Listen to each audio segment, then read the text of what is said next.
A verdadeira história da Lene Zara Gesara, Conde de Saint-Germain. A mudança está no horizonte. Saint-Germain's World Trust, importante.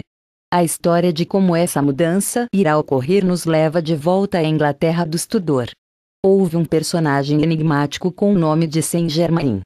Ele aprendeu os segredos da alquimia, estudando o conhecimento esotérico antigo oculto, e era literalmente capaz de transformar chumbo em ouro, pedras em diamantes, e mais tarde foi capaz de transmutar seu corpo mortal em um anjo mortal e vencer a própria morte. Com seu elixir da vida e pensamento positivo, ele nunca envelheceu. De acordo com Germain, é a atividade de nossos nervos, a chama do nosso desejo, o ácido de nossos medos, que consomem diariamente o nosso organismo. Aquele que consegue elevar-se acima de suas emoções, em suprimir em si mesmo a raiva e o medo da doença, é capaz de superar o atrito dos anos e atingir uma idade pelo menos com o dobro daquela em que os homens agora morrem de velhice. O Conde de Saint-Germain, o homem que sabe tudo e que nunca morre, Voltaire. Conde de Saint-Germain foi notado por se acotovelar com as monarquias. Muitos comentam sobre seus sapatos elaborados, de $40.000, ornamentados com diamantes e pérolas. Ninguém sabia a fonte de sua renda.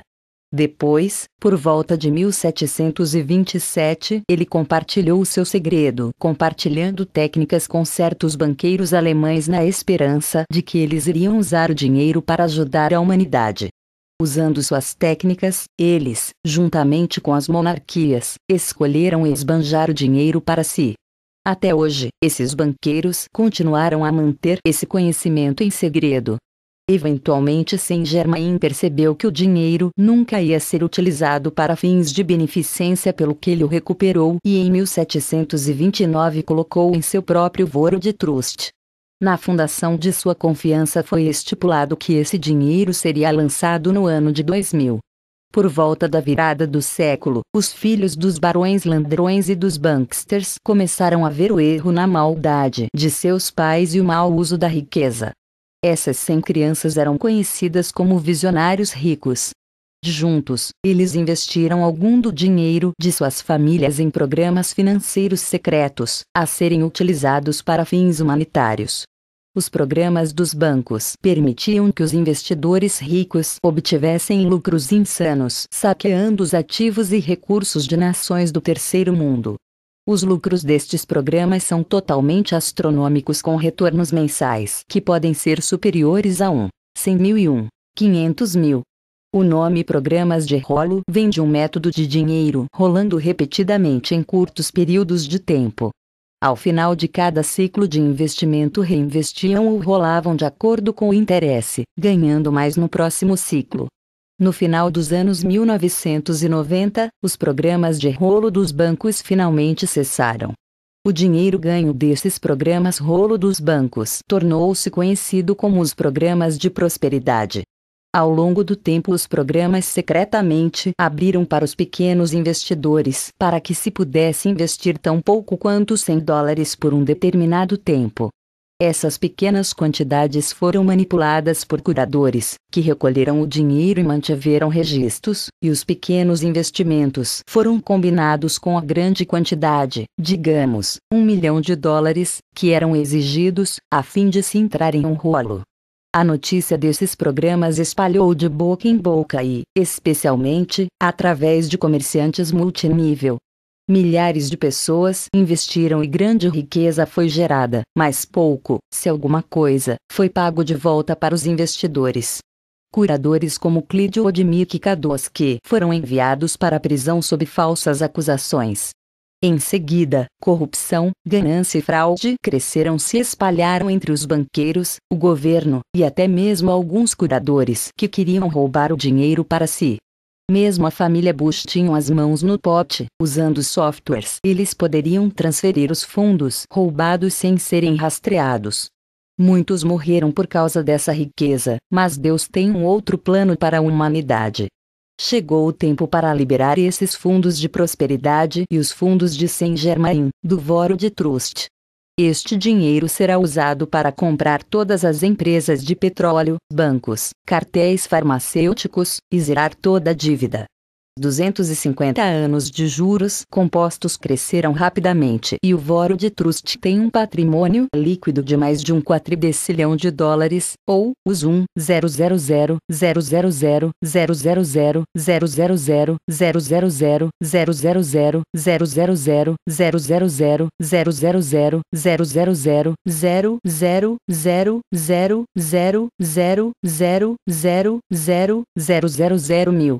10000000000000000000000000000000000000000000000000000000000000000000000000000000000000000000000000000000000000000000000000000000000000000000000000000000000000000000000000000000000000000000000000000000000000000000000000000000000000000000000000000000000000000000000000000000000000000000000000000000000000000000000000000000000000000000000000000000000000000000000000000000000000000000000000000000000000000000000000000000000000000000000000000000000000000000000000000000000000000000000000000ة para comprar um cubo de ouro do tamanho da órbita de Saturno. Tão astronômico, a maioria das pessoas não vai acreditar. O dinheiro da World Trust será distribuído da seguinte maneira. Nível 1, World Trust. Este está sob a tutela do mestre St. Germain. Na sua direção, o World Trust só pode ser ativado para pagamento em apenas 2 vezes durante um determinado ano, Páscoa e Natal. As ordens de St. Germain, o Tribunal Mundial ativa o processo de financiamento. Este processo continua ao longo dos 4 menores níveis de confianças para as pessoas, e sob certas condições a janela de financiamento permanece aberta até a próxima janela de financiamento do feriado começar. Por exemplo, se a janela de Páscoa é ativada, a janela pode permanecer aberta até 24 de dezembro, um dia antes do Natal, momento em que ela se fecha. A janela permanece aberta somente se os fundos significativos são movidos a certas relações de confiança designadas durante um determinado período de tempo. Se não, a janela de financiamento será fechada quando tais prazos não sejam cumpridos. Nível 2. Estes são os R$ 180 Trust sob controle de administradores em vários países soberanos. Exemplos são a incumbência francesa, a russa e o Vaticano. Nível 3. Estas são as relações de confiança da família sob controle de administradores das famílias mais ricas do mundo. Exemplos são Bronfman, Warburg, Morgan, Rothschild e Rockefeller. Nível 4. Estas são as 250 maiores trusts empresariais sob controle de administradores de empresas poderosas e corporações. Exemplos são a General Electric, a Lockheed, General Motors, Boeing, Carnegie, Ford, Marriott et A4. 5. Curadores por confiança, o que significa que aproximadamente 1.200 trustees devem assinar os documentos para mover dinheiro através dessas relações de confiança. Nível 5. Estes são os trusts dos programas de prosperidade que representam os vários programas de rolo bancário sob controle de curadores designados.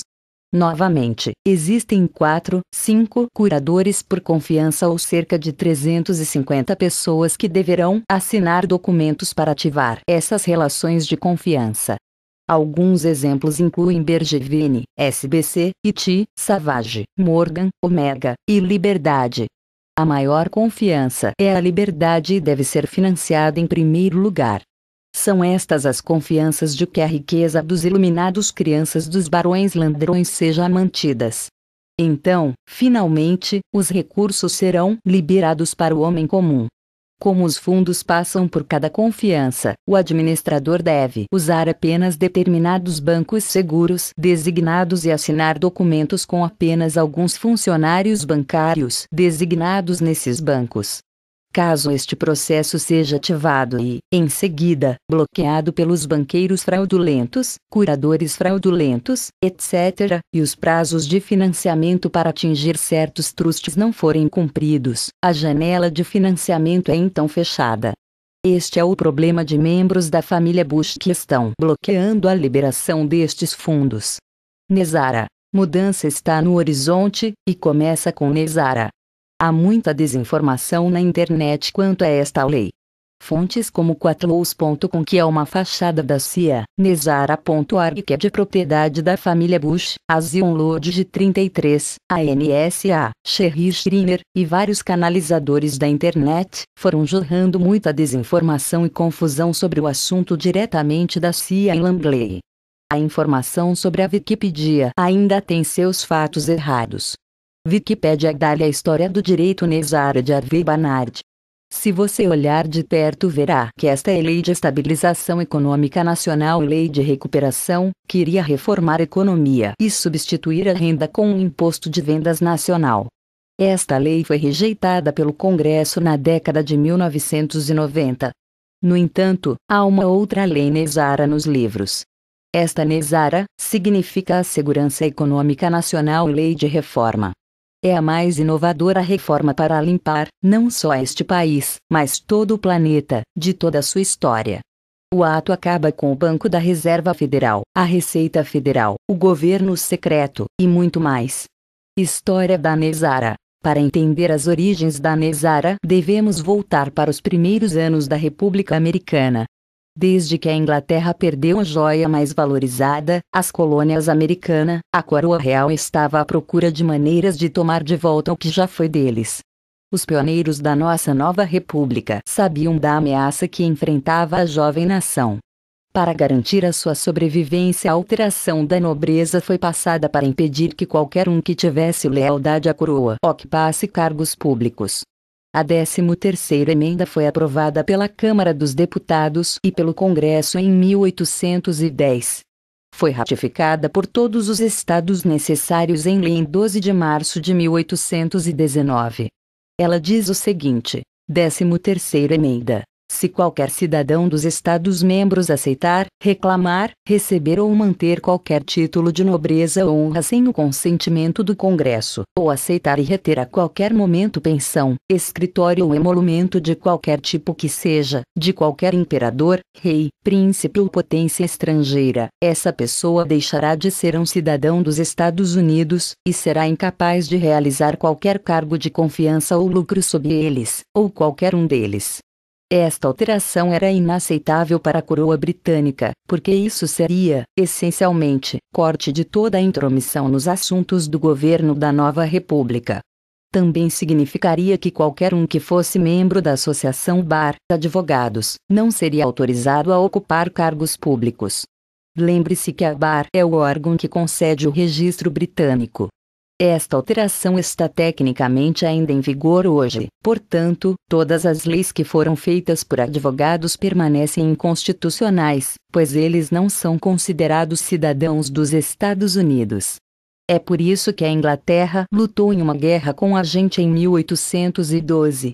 Washington DC foi queimado e os documentos originais que provavam isso realmente foram destruídos e substituídos. A monarquia britânica sabia que o povo americano não queria tolerar domínio britânico de novo, então eles ofereceram de volta a república para as pessoas com uma exceção: a alteração 13 era para ser retirada da Constituição. Quase 200 anos se passaram desde então, fomos conquistados e ainda não sabemos isso. Então, tivemos a Guerra Civil, que foi realmente sobre a família Rothschild tentando ganhar o controle da indústria do algodão no Sul. Em seguida, tivemos o Federal Reserve Act de 1913, que pôs a América na escravidão. Finalmente, no início de 1990, nós começamos a ver uma mudança. NESARA. Os primórdios da NESARA nos leva de volta ao início dos anos 1970, quando os bancos executavam hipotecas de agricultores em todos os Estados Unidos. Os concertos Live Aid de Willie Nelson eram um dos angariadores de fundos que ajudaram a estes agricultores. Os agricultores logo perceberam que os bancos não só estavam cobrando quantias exorbitantes e ilegais, mas eles executando ilegalmente suas casas. Quando esses agricultores começaram a buscar uma ação legal contra os bancos, logo perceberam que o governo e os banqueiros estavam trabalhando em conluio entre si.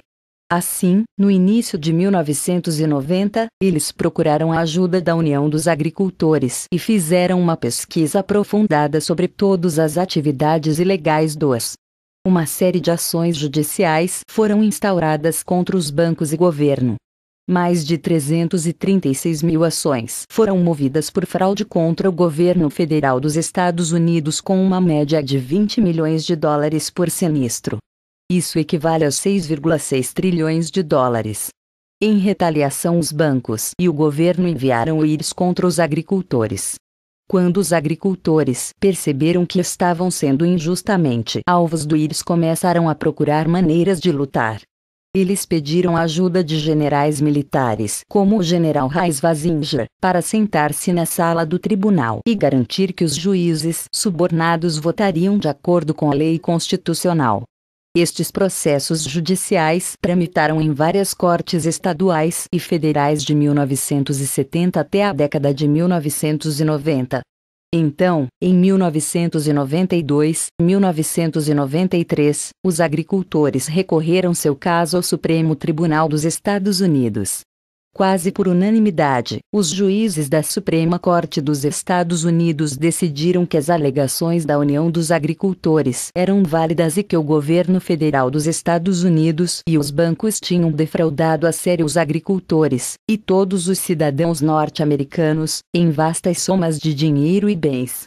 Além disso, o tribunal decidiu a chocante verdade que a Receita Federal e a Reserva Federal eram ilegais, e que a alteração do imposto de renda nunca foi ratificada pelos estados norte-americanos, e que o governo americano havia invadido ilegalmente as casas de agricultores com a ajuda de agências federais.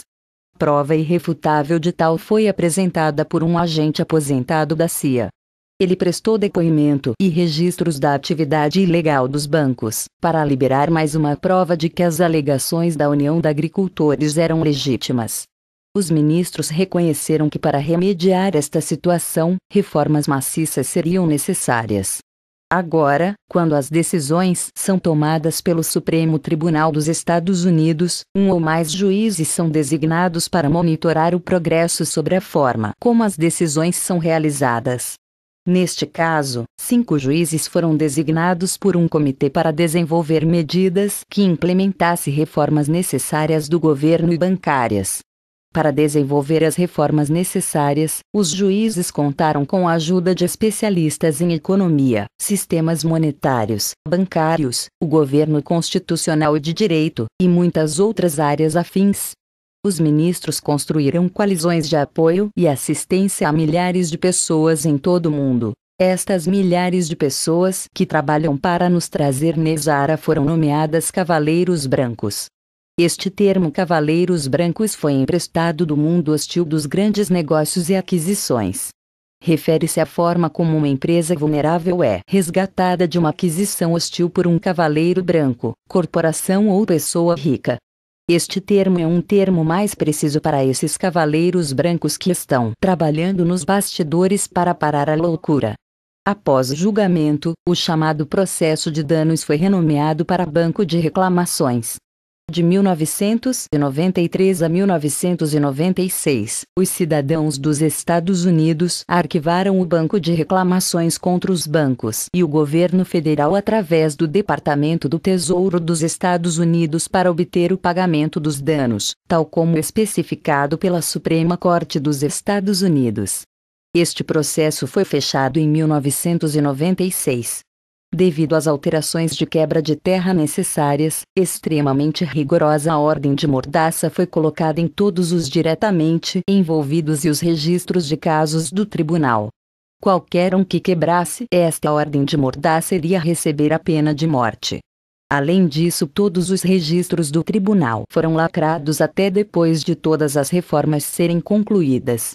Para manter esse sigilo, os detalhes do caso para o número atribuído à súmula no caso da União dos Agricultores foram alterados.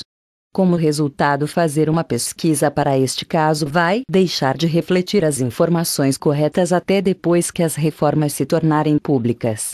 A cada passo do processo, qualquer pessoa diretamente envolvida foi obrigada a assinar um acordo para manter o processo de implementação das reformas necessárias em segredo, ou enfrentam acusações de traição que são puníveis com a morte pela Suprema Corte dos Estados Unidos. Esta ordem de mordaça foi colocada sobre o pessoal de todos os meios de comunicação, funcionários do governo e funcionários dos bancos. É por isso que Alex Jones ou os âncoras de notícias da TV não vão falar sobre isso no ar. Nem a Wikipedia dirá a verdade por trás da lei. Nem mesmo Sherry Shriner, que é nada mais do que um fantoche da CIA. O senador Paul Wellstone de Minnesota estava prestes a quebrar a ordem de silêncio, mas antes que ele pudesse, seu pequeno avião de passageiros caiu matando sua esposa, filha e ele próprio. Acordos. Para implementar as mudanças necessárias, os 5 juízes passaram anos negociando como é que ocorreriam as reformas. Estes acordos, conhecidos como acords, estão sendo feitos com o governo dos Estados Unidos, os proprietários do Federal Reserve Bank, o Fundo Monetário Internacional, o Banco Mundial, e com vários outros países, incluindo o Reino Unido e os países da zona euro. As reformas do sistema bancário dos Estados Unidos exigem que o sistema de Federal Reserve Bank seja absorvido pelo Departamento do Tesouro dos Estados Unidos e que as atividades fraudulentas dos bancos parem. Além disso, remédios terão de ser feitos para os cidadãos norte-americanos por danos passados devido à fraude. As reformas bancárias dos Estados Unidos terão impacto em todo o mundo e, portanto, no FMI, no Banco Mundial e em outros países que tiveram de ser envolvidos. À medida que os anos começaram a passar, os generais militares que originalmente ajudaram os agricultores logo perceberam que o governo não tinha intenções de implementação dos acordos. Então, os ministros autorizaram as reformas colocadas na forma de um documento de 75 páginas, conhecido como Lei Nacional de Reforma e Segurança Econômica, NESARA. NESARA implementa as seguintes alterações. 1. Todos os cartões de crédito, hipotecas e outras dívidas bancárias serão zerados devido a atividades ilegais dos bancos e do governo. 2. Extingue o imposto de renda. 3. Abolir-se, cria 14% de taxa fixa para os não essenciais e novos itens apenas na receita de imposto sobre vendas para o governo. 4. Aumenta benefícios para os idosos. 5. Retorna o direito constitucional a todos os nossos tribunais e questões jurídicas. 6. Estabelece novas eleições presidenciais e parlamentares no prazo de 120 dias após o anúncio da NESARA. 7. Monitora eleições e impede atividades eleitorais ilegais de grupos de interesses especiais. 8. Cria nova moeda do Tesouro dos Estados Unidos, a moeda do arco-íris, apoiada por ouro, prata, platina e metais preciosos. 9. Reinicia novamente o Tesouro dos Estados Unidos e o sistema bancário em alinhamento com a lei constitucional. 10. Elimina o sistema da Reserva Federal. 11. Restaura a privacidade financeira. 12.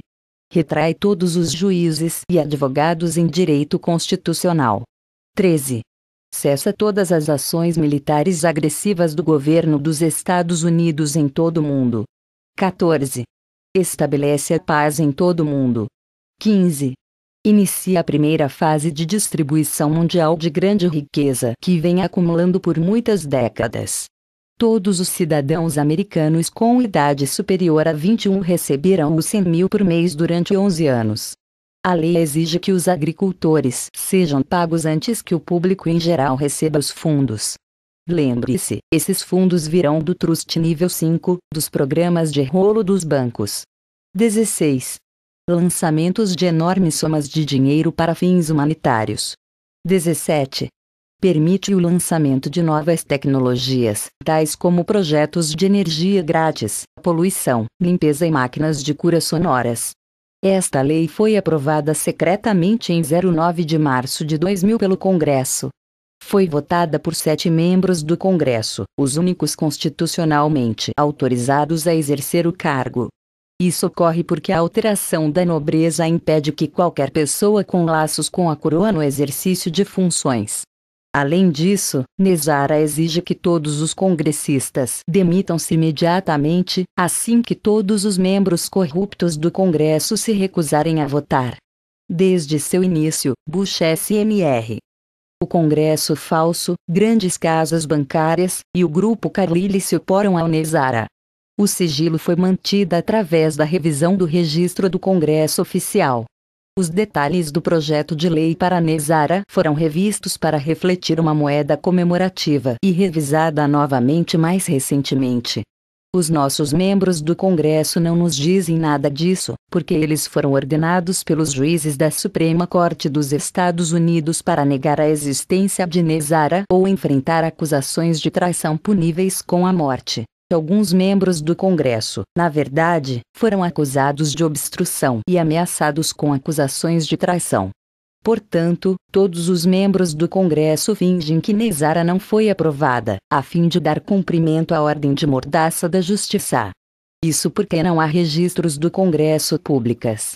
O presidente não eleito clonado Bill Clinton e seus mestres do fantoche não tinham interesse em assinar a lei NESARA. Então, os generais militares contaram com a ajuda da elite naval CEOs e da Força Delta. Juntos, eles invadiram a Casa Branca e, sob mira de uma arma, forçaram Bill Clinton a assinar a NESARA em lei. Isso ocorreu em 10 de outubro de 2000. Antes de NESARA ser anunciado ao público, que se preveja que os pedidos iniciais de exploração agrícola devem ser pagos em primeiro com moeda apoiada em ouro ou metais preciosos, tal como estipulado pela Constituição. Portanto, eles não podem ser pagos em notas do Federal Reserve, que não é dinheiro de qualquer maneira. Os 6.600 bilhões de dólares deverão serem distribuídos na forma de ATM, cartões de débito, a partir do novo sistema de ouro do Tesouro dos Estados Unidos. Esse dinheiro virá dos programas de rolo dos bancos originalmente criados pelas famílias Illuminati benevolentes. O único problema para liberar esses fundos é que devem primeiro serem divulgados pelo Goldman Sachs e Bank of America, que são de propriedade dos cabalistas Rockefeller e Bush. Para evitar que os fundos sejam liberados, os documentos bancários, que contêm instruções sobre como acessar os fundos, estão sendo transportados 24/7 entre armazéns em Charlotte, Carolina do Norte e Washington, D.C. Os motoristas destes caminhões fedidos são fortemente subornados e muitos têm medo de represálias da família Bush se entregarem a sua carga útil, conforme exigido por lei. Uma vez que esses pacotes retornem a Washington, D.C., Bush será colocado sob guarda militar. Os juízes federais ordenaram que ele libere os fundos, e G.W. Bush respondeu: "Você nunca vai receber estes pacotes, que pertencem a mim." O juiz respondeu: "Eu não posso fazer mais, ele é o presidente dos Estados Unidos." Os meios de comunicação foram chamados e se recusaram a filmar os guardas dizendo: "Ele é o presidente e temos medo do que ele vai fazer." Código para nós também trabalhamos para os Illuminati, isso vem acontecendo há algum tempo, de modo que o FMI e o Banco Mundial se reuniram com a família Rothschild para configurar um novo sistema bancário global apoiado pelo ouro. Isto acabará por matar o sistema da Reserva Federal, que é moeda fiduciária sem valor. Foi aprovado pelo Congresso em 19 de setembro de 2007. Em 19 de outubro de 2007, à meia-noite, o Tesouro dos Estados Unidos da República passou a estar online com o sistema bancário mundial. O próximo passo será anunciar isso ao público, mas não é uma tarefa fácil de fazer. Muitos grupos poderosos tentaram parar o anúncio e a implementação da lei NESARA. 18 meses após a NESARA se tornar lei, os juízes e o atual Congresso votaram resoluções que aprovaram a NESARA em 9 de setembro de 2001. Em 10 de setembro de 2001, George Bush pai se mudou para a Casa Branca para orientar seu filho sobre como bloquear o anúncio. No dia seguinte à criação da NESARA, e que seria anunciada às 10 horas EDT, era 11 de setembro de 2001. Os ataques de 11/9. Grupos de oposição à NESARA organizaram os ataques a ocorrer em 11/9 para impedir o anúncio da NESARA. Pouco antes do anúncio, Bush Sr. ordenou a demolição do World Trade Center para impedir que os computadores bancários internacionais nos pisos 1 e 2 da Torre Norte iniciassem um novo sistema bancário do Tesouro dos Estados Unidos. George Bush Sr. decapitou qualquer esperança deste governo voltar ao povo. Apesar do fato de que a família Bush deveria receber 300 milhões trilhões de dólares americanos para cooperar com NESARA, eles escolheram em vez disso manter o controle sobre nós. Em última análise, no final, os Bush acabarão sem nada. Sem um sistema de tesouraria apoiado em ouro, nosso país está fadado ao colapso econômico e eventual guerra civil. O texto restante não está editado. Logística do 11/9. Estamos todos familiarizados com a história oficial do 11 de setembro. 4 aviões sequestrados por grupos de 4 e 5 homens árabes armados com estiletes, que jogaram 3 dos 4 jatos contra as Torres Gêmeas e Pentágono. O World Trade Center, enfraquecido pelos incêndios, desabou em pilhas de escombros. No final da tarde, os 47 andares do edifício 7 entrou em colapso devido ao fogo, um fato que a maioria das pessoas desconhece. O FBI tinha compilado uma lista de sequestradores dentro de 3 dias, e por isso era óbvio que Osama Bin Laden tinha idealizado 9/11 a partir de cavernas no Afeganistão. Com isso em mente não havia necessidade de investigar seriamente 9/11. O problema é quando se investiga os conflitos de interesses e bandeiras vermelhas, encontramos uma longa série de coincidências improváveis. É um procedimento operacional padrão, SOP, para embaralhar um caça-jato, sempre que um avião passa fora do curso ou o contato de rádio é perdido. Entre setembro de 2000 e junho de 2001, interceptores onde-messidos 67 vezes. Em 2000 jatos onde-messidos 129 vezes. O sistema de controle de tráfego aéreo monitora continuamente o tráfego aéreo e notifica a NORAD de todos os desvios. NORAD é responsável por monitorar o tráfego aéreo-espaço continuamente, e está preparado para agir imediatamente para ameaças e emergências. Ele tem autoridade para unidades de Guarda Nacional Aérea, a Força Aérea e outros serviços armados por ordem de busca de aviões em dificuldades. Com isto em mente, o que poderia causar o colapso maciço na cadeia de comando? De acordo com o Pentágono, NORAD foi a realização de um exercício de simulação terrorista em 9/11, é por isso que eles são incapazes de embaralhar jatos no tempo. Este parece entrar em conflito com o secretário de Transporte, Norman Mineta, testemunho de antes da comissão 9/11. Ele relata que, no momento dos ataques, tanto Dick Cheney e ele próprio estava no centro de comando de operações de emergência presidencial. Norman lembrou um oficial chegando a cada poucos minutos para questionar o vice-presidente se NORAD devem continuar a ficar para baixo e não fotografar os aviões do céu. Durante o tempo em que o avião estava vindo para o Pentágono, havia um jovem que iria entrar e dizer ao vice-presidente: o plano é de 50 milhas para fora, o plano é de 30 milhas fora, e quando ele desceu para o plano é de 10 milhas para fora, o jovem disse também que ao vice-presidente que as encomendas ainda estão de pé. E o vice-presidente virou-se, chicoteou o pescoço e disse: é claro que as ordens de ficar parado, você já ouviu falar de algo em contrário. Os aviões que voaram contra as Torres Gêmeas são de aviões militares. Como não poderia 747 normal manobrar da forma como fizeram? Lembre-se de que os sequestradores, quase reprovado fora da escola de voo, como eles são capazes de manobrar um avião de tal forma até mesmo pilotos experientes não podia. Esses aviões estavam em fluxo, muito provavelmente a utilizar piloto automático, porque todos os 5 aviões tiveram sua caixa preta em gravadores de voo desligado ao mesmo tempo. O gravador está desligado quando o alerta aéreo e sistema de controle assume o ofício. Os planes são controlados usando o QRS-11 Triaxial, Sistema de Orientação Remoto da Força Aérea dos Estados Unidos, chamado JPAUS. Essencialmente é um giroscópio em um chip. Ele usa a tecnologia de satélite GPS e eletrônica implantada na aeronave Boeing que lhes permite ser controlado remotamente. A verdade é que os ataques de 11 de setembro, onde realizadas utilizando processos remotos, foi planejado por uma unidade da CIA de 100 pessoas, Aquarius. Em agosto de 2001.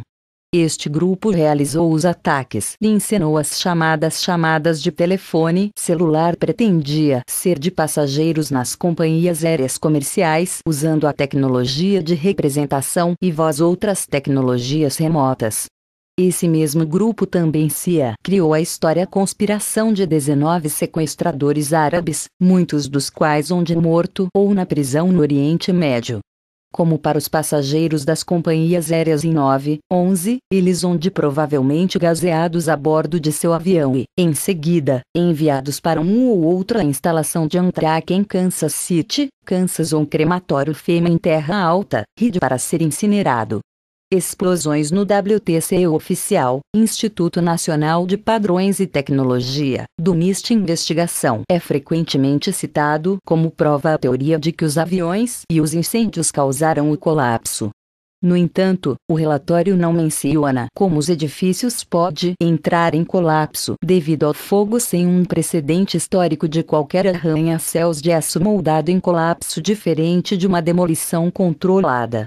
Em todo o relatório, apenas 2 frases em uma seção de meia página nos dá dicas sobre o que realmente aconteceu. Esta questão problemática é evitado, colocando-os fora do âmbito do seu inquérito, alegando que colapso global era inevitável após o início de um colapso. A distinção marcante do colapso do World Trade Center foi a pulverização do betão em pó e cascalho antes de bater no chão. Isto pode ser visto em vídeos que mostram as torres crescendo rapidamente em vastas nuvens enquanto caem, deixando apenas pedaços retorcidos de aço e não há grandes pedaços de concreto.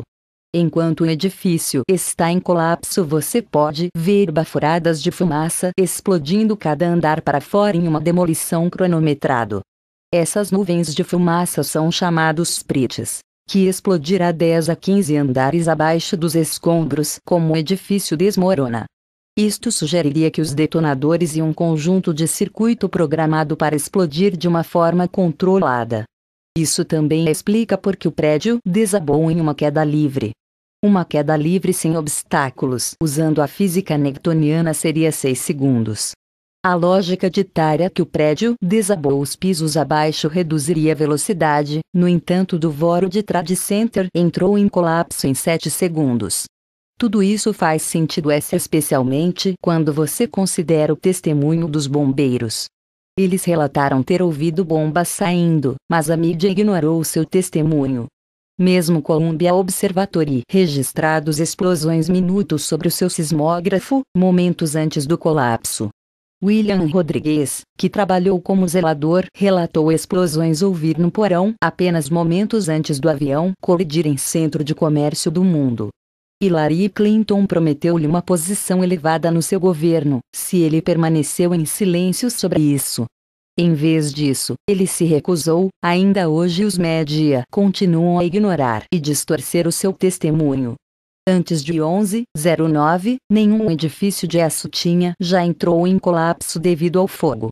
Não há nenhuma maneira de combustível jet poderia queimar quente o suficiente para derreter o aço no WTC, isso é porque o aço derrete a 2.700 graus Fahrenheit, e combustível jet queima a 1.800.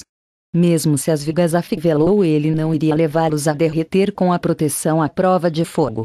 A verdade é que o fogo queimou cerca de 700 graus e estava prestes a extinguir-se. Isso pode ser confirmado pela fumaça negra que ocorre em um fogo privado de oxigênio. Não há nenhuma maneira o fogo poderia ter queimado tão quente quanto o governo alega, especialmente quando os vídeos mostram pessoas sentadas na borda do buraco de espera impacto de ser resgatado. Além disso, Stephen Jones, professor de física na Universidade Brigham Young, constatou que os escombros tinham evidência de aço evaporado, e termite, que é usado em demolições controladas.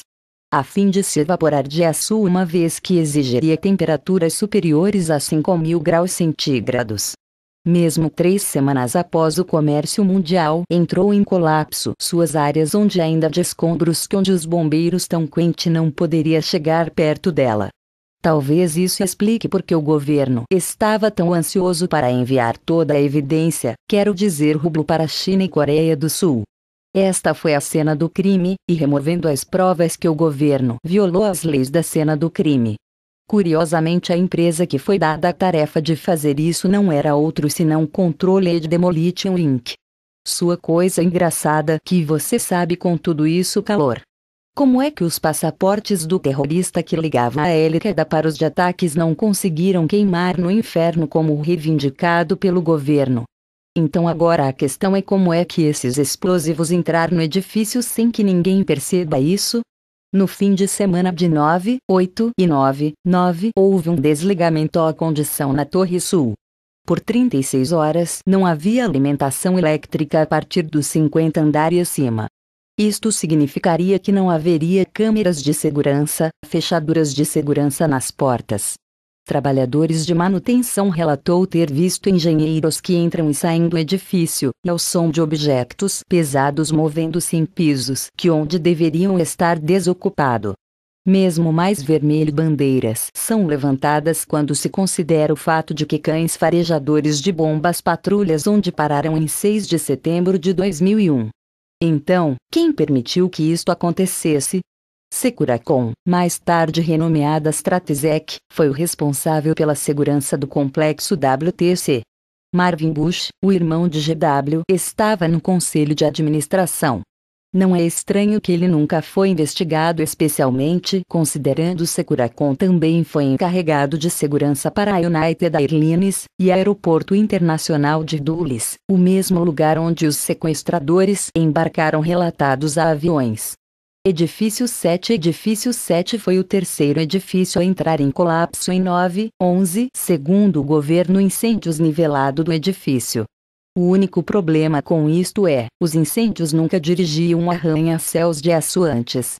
A equipe que investigou o colapso foi mantido longe da cena do crime. No momento em que o seu relatório foi publicado em maio de 2002, a prova tinha sido destruída. O edifício 7 tinha uma série de incêndios de forma limitada e duração desconhecida antes do colapso total em 17 e 20. Relatórios oficiais: assumir os escombros da Torre Norte, acendeu o fogo em 10 e 29. Relatório da FEMA culpou o colapso principalmente sobre os incêndios, apesar de ter sido inconclusivos. NIST sugeriu que era por causa dano estrutural grave. No entanto, outros incêndios arranha-céus exibiu queimaduras mais extensas e mais duradouro do que edifício 7, mas nenhum desses outros edifícios em colapso. A partir das evidências de vídeo, é claro, o 7 edifício entrou em colapso em um tipo de demolição forma controlada. Mesmo o proprietário do complexo WTC, Larry Silverstein, admitiu a este fato, em 2002, na PBS. Lembro-me de um telefonema do comandante, Departamento de Fogo, me dizendo que eles não estavam certos de que iríamos ser capazes de conter o fogo. E eu disse, nós tivemos essa perda terrível da vida. Talvez a coisa mais inteligente a fazer é puxá-lo, e eles tomaram essa decisão para puxar, e vimos o colapso do edifício. Puxando é um termo usado em demolições controladas. Agora é preciso semanas de planejamento e instalação de detonadores para uma demolição controlada bem-sucedido. Como poderia todos esses detonadores ser convenientemente no lugar a menos Silverstein tinha presciência dos ataques poderia ocorrer? Talvez isso explique porque ele comprou uma apólice de seguro de 99 anos no valor de 7 mil milhões meses antes do ataque. A verdade é, o centro do comércio mundial foi carregado com o amianto. Ele teria custado mais de 7 bilhões para tomar o edifício parte por parte para remover o material. Portanto, não só é mais barato fazer uma demolição controlada, Larry Silverstein fez dinheiro com isso também. Prédios que onde muito perto do centro da World Trade sustentado, mas danificado, ainda não entrou em colapso devido ao fogo. Então, como é que o edifício 7, que foi 2 prédios de distância da Torre Norte, desenvolveu estes incêndios quando não foi atingido por um avião? Talvez isso possa ser respondida quando olhamos para quem tem mais a ganhar com a destruição deste edifício. A seguir, são os principais suspeitos do 11/9 colapso. Em WTC7, a SEC foi armazenar milhares de arquivos relacionados à parede pendente, inquéritos de rua em empresas como Enron e Broadcom. Convenientemente, estes documentam de destruído quando o prédio desabou. Outros inquilinos em WTC7 incluem o IRS, CIA, do Serviço Secreto, FBI, e o Departamento de Defesa. Edifício 7 também serviu como centro de comando para a segurança de todo o complexo WTC, que foi dirigido pelo irmão do presidente, Marvin Bush, cujo contrato terminou coincidentemente em 9/11. Ele também foi anfitrião de então Escritório de Gerenciamento de Emergência, centro de comando do prefeito Rudy Giuliani. Este foi construído no 23 andar, em 1998, como um depósito para emergências, tais como 911. Tinha bala e janelas bomba resistente, a sua própria água e ar de alimentação, a capacidade de suportar 160 ventos do MPH, e uma visão dominante, cheio de todo o complexo WTC. Curiosamente, em 911, Giuliani não se preocupou em colocar o centro de usar, mesmo que isso é o que foi construído. Ele decidiu em vez disso, a criação de um centro de comando improvisado na rua. Não é estranho que o relatório oficial da comissão de 911 optar por omitir qualquer referência à construção de 7. O que mais eles estão escondendo de nós? O que aconteceu com os destroços do voo 93 na Pensilvânia? Ele foi misteriosamente desaparecido, com a única evidência à esquerda, um buraco de 15 pés no chão. A verdade é que o voo 93 tinha a intenção de bater Camp David. Se você vai para o YouTube que você pode ouvir as falas reais das novas redes que anunciam voo 93 e de Camp David. Seriamente povos, 911 foi totalmente roteirizada naquele dia. Camp David foi alvo de nosso governo, porque era o aniversário dos acordos de Camp David. Qual foi a 1978 israelense-Egito Tratado de Paz? Israel é realmente um estado dentro dos Estados Unidos, por isso é realmente o Tratado de Paz Estados Unidos-Egito. Por culpar os muçulmanos que teria dado nosso governo mais uma desculpa para bombardear o Médio Oriente. Por era seu nenhuma investigação nas opções de venda sobre ações da American Airlines. Porque os membros da família Bin Laden foi levado para fora do país em 911, quando todos os outros aviões, onde castigo? Onde é que a falta 700 milhões esconderijo dólar de ouro guardado sob o complexo WTC desaparecer também? As perguntas vão sobre. O governo não vai responder a eles, porque eles estão em falta. As prostitutas na mídia não vai nos dizer a verdade, como muitas das grandes redes de notícias foram pagos para mentir para o povo americano. É tudo sobre o dinheiro. Pentágono. Não há como um 124 pés de largura Boeing 757 avião poderia caber em um buraco 18 pés de largura. Então, o que atingiu o Pentágono se não fosse um avião de passageiros? Infelizmente, o governo confiscou a maioria das evidências em cobrir o que aconteceu. Após o impacto, funcionários do Pentágono confiscou 80 câmeras de vídeo que onde focados no Pentágono, e testemunhas tiveram de assinar acordos de confidencialidade. Até a data apenas um desses vídeos foi lançado e este vídeo é de apenas 4 frames. Tudo o que podemos concluir a partir do vídeo é um bugey de metal embaçado de algum tipo atingiu o Pentágono. É seguro para descartar um 757, porque uma aeronave tão grande voando a 450 mph seria literalmente dilacerado de turbulência criada durante o voo com menos de 60 pés de altitude. A verdade é que Bush ordenou a destruição do edifício do Pentágono para impedir este país de retornando para o direito constitucional. A tecnologia piloto remoto foi utilizado para pilotar um pequeno avião privado branco carregado de explosivos contra o Pentágono no local exato dos Cavaleiros Brancos em seu novo centro de comunicações navais. Na época eles onde coordenar as atividades de apoio à implementação da NESAR a todo o país. A Al-Qaeda. Toda vez que Bush diz que estamos em uma guerra contra o terrorismo, os terroristas que nos referimos são não a Al-Qaeda, os terroristas estão o povo americano. Patriot Atos I e acabará por levar liberdades constitucionais básicas, como um julgamento por júri e busca warrants. Ainda mais quem tenta sacar sua restituição do NESAR a fundos fiduciários são presos sob o Patriot Act Homeland Security Gestapo.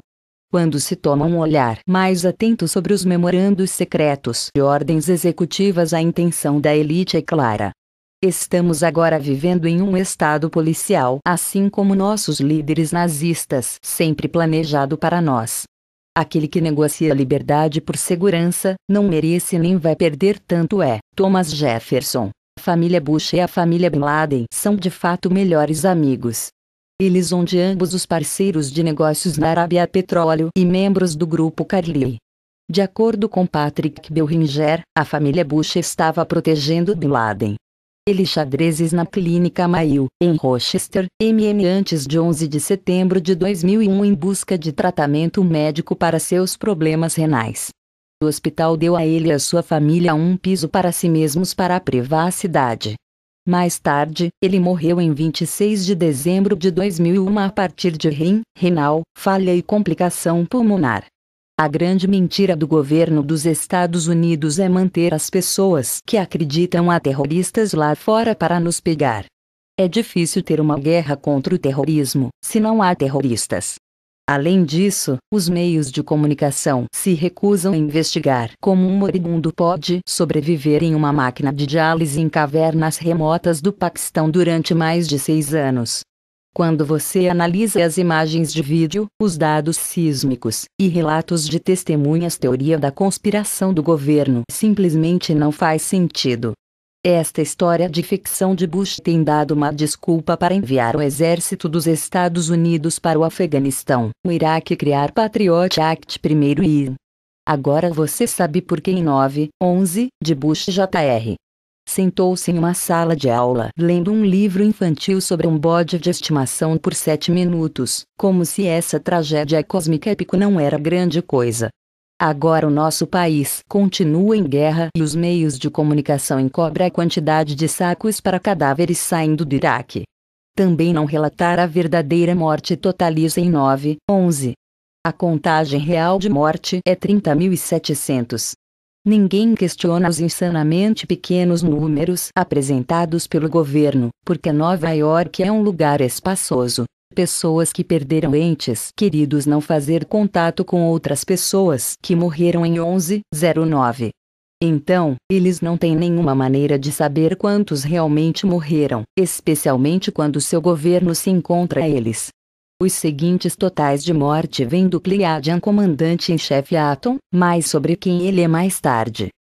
Casualties relatório de março de 2003 a janeiro 2007. Iraque guerra. Dos Estados Unidos soldados mataram 11.600 soldados norte-americanos, os ferimentos de guerra 22.800. Civis dos Estados Unidos mataram 5.000. Corpos soldados despejados no Golfo Pérsico 7.000. Iraquianos morreram 960.000. Iraquianos feridos 555.000. Dados oficiais do Departamento de Defesa dos Estados Unidos, 26 de janeiro de 2007. Soldados norte-americanos mortos confirmado 3.063. O soldado, lesões hostis 22.884. Lesões o soldado não hostis e vítimas de doenças 24.823. http://ecasualties.org/uif/ Afeganistão guerra. Dos Estados Unidos soldados mataram 680.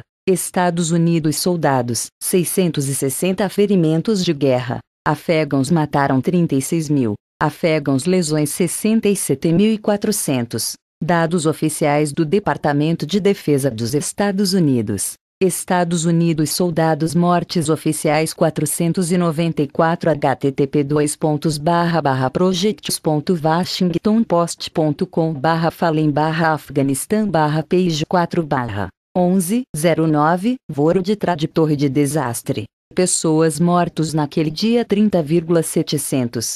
Total de mortes para data resultantes deste desastre 56.600. Número de 30.700 pego por Starship naquele dia 20.400. Usgov. Número de mortos oficial 2.752. Usgov. Identificado oficialmente 1.527.